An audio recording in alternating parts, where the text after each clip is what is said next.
Le grand direct de l'actu, Jean-Marc Morandini. À quelques semaines de Noël, leur série de 60 millions de consommateurs tombe à point nommé. Smartphones, tablettes, ordinateurs, les produits stars du sapin de Noël sont passés à revue avec toutes les gammes de prix pour tous les usages. Avec nous pour en parler, Adeline Tréguet, bonjour. Bonjour Jean-Marc. Merci d'être en direct avec nous dans ce studio ce matin, rédactrice en chef à 60 millions de consommateurs. On va essayer de lister ce qu'on trouve dans ce numéro de 60 millions de consommateurs, sachant que bien sûr il faut se plonger à l'intérieur et l'acheter pour avoir tous les détails. On va survoler rapidement chacune des catégories. On va commencer avec les smartphones. Et d'abord une constatation, les prix ont baissé et on n'est pas dans la même course qu'il y a 5 ans par exemple avec des prix très élevés. Vous avez des recommandations. Par exemple, le meilleur et votre coup de cœur, c'est l'Android Samsung Galaxy S6 qui fait 550 €. Pourquoi c'est le meilleur ?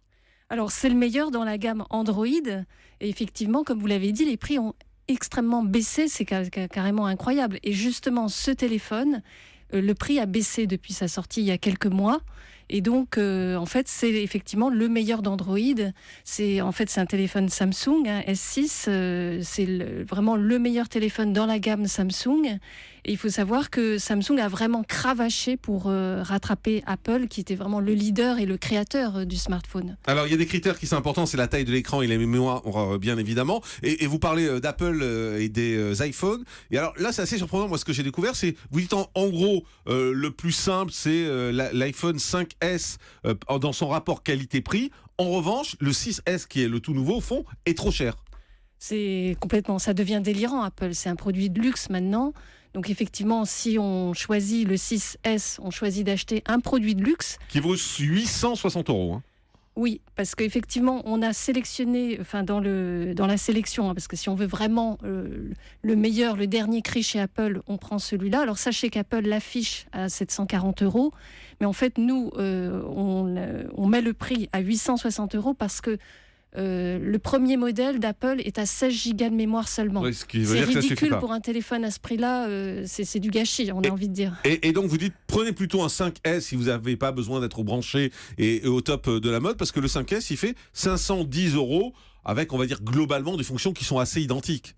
Oui, c'est un très bon compromis pour entrer dans l'univers Apple. Et puis aussi, il ne faut pas oublier que c'est le seul téléphone de la firme à la pomme actuellement qui a un écran de 4 pouces. Donc si vous n'avez pas des très grandes mains ou si vous êtes très nomade, ça peut être un très bon choix. Et on découvre également dans votre enquête des téléphones qui sont pas chers du tout. Alors moi je découvre, je savais même pas que ça existait. Ça s'appelle le Wiko Rainbow Up. Ça vaut 140 €. Et vous dites, au fond, c'est un modèle polyvalent. Vous dites même vous-même, on se pincerait presque pour vérifier que l'on ne rêve pas en voyant le prix. Effectivement, il y a 5 ans, on n'aurait pas pu trouver un téléphone comme ça. Et là, il est vraiment joli, il est léger. Et 140 €, ça paraît incroyable par rapport aux 860 € du 6S. On frime pas forcément avec ce téléphone. Mais cela dit, il est très agréable, il est joli. Il y a quand même quelques petits compromis. Et puis, on n'aura pas le même service après-vente qu'avec un téléphone haut de gamme. Effectivement. En ce qui concerne les tablettes, alors, parce qu'on survole un peu tout ça, oui. Votre coup de cœur, simple et doué, vous dites, c'est l'iPad mini 2. Donc là, c'est-à-dire qu'on a un rapport qualité-prix, même si c'est Apple, où on est plutôt dans la norme, et qui vaut 350 €. Celui-là est bien. Oui, alors effectivement, là, c'est une domination écrasante d'Apple encore dans le domaine des tablettes. Et si on a sélectionné ce modèle donc à 60 millions de consommateurs, c'est parce que en fait, il s'agit d'un modèle de l'iPad mini 2. Donc entre-temps, il y a eu en fait 2 autres modèles qui sont sortis, le 3 et le dernier qui est le 4. Mais ils n'ont pas grand-chose de plus en fait que ce modèle-là, d'où ce prix très accessible pour une petite tablette qui plaît beaucoup aux femmes d'ailleurs. Et d'accord, donc c'est votre recommandation à 60 millions de consommateurs. Et alors, là aussi, c'est pareil. Vous avez trouvé une tablette à 50 €. C'est le Ayer C Display. Ça aussi, je ne connaissais pas.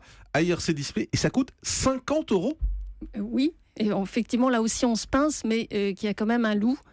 Alors, on a hésité en fait à la sélectionner parce que effectivement, elle est à 50 € parce qu'il y a une publicité qui s'affiche en permanence sur l'écran d'accueil. Ah bon ? C'est la contrepartie. Ah, c'est-à-dire qu'il y a une publicité qui est programmée et chaque fois que vous allumez votre tablette, vous voyez une pub. Exactement.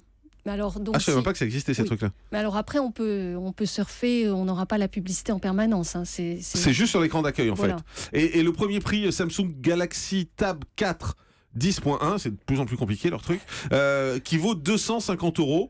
C'est le prix plancher pour une tablette. Pour une tablette, disons, très polyvalente, effectivement, sans beaucoup de compromis, à part peut-être un peu sur la qualité de la définition de l'écran. c'est effectivement un bon compromis. D'accord, donc ça fait partie des choses qu'on peut noter. Il y a également tout un classement sur les ordinateurs portables. Votre coup de cœur, c'est un Asus ZenBook UX35FA. Voilà, et puis il y a des hybrides, des ordinateurs du bureau. Enfin, il y a toute cette enquête qui a à découvrir. On l'a survolé rapidement sur les tablettes et les téléphones en vous donnant quelques pistes. C'est 60 millions de consommateurs. Ça s'appelle SOS Informatique. Ordinateur, smartphone, Internet, papa. 80 fiches pour devenir pro. Et c'est un hors-série. Merci beaucoup en tout cas d'avoir été avec nous. Merci Adeline Tréguet, rédactrice en chef à 60 millions de consommateurs.